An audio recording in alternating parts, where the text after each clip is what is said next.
Сәлеметсіздер ме? Мен каналыма қош келдіңдер. Бүгінгі видеода госгарантия туралы айтамыз. Сіздер зейнетке шығатын кезде вам назначена госгарантия, вам отказана госгарантия деп смс хабарлама келіп жатады.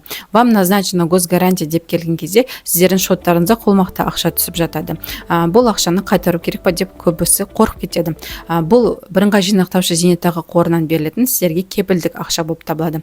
Енді жыл сайын бізде зейнетақы қорындағы ақша табыстылығы индексация болып өсіп отырады. Яғни осы индексациялау барысында теріс нәтиже берсе, немесе шығынға ұшыраса, мемлекет осы айырмашылықты өтеп береді. Яғни осы айырмашылықты госгарантия деп атайды.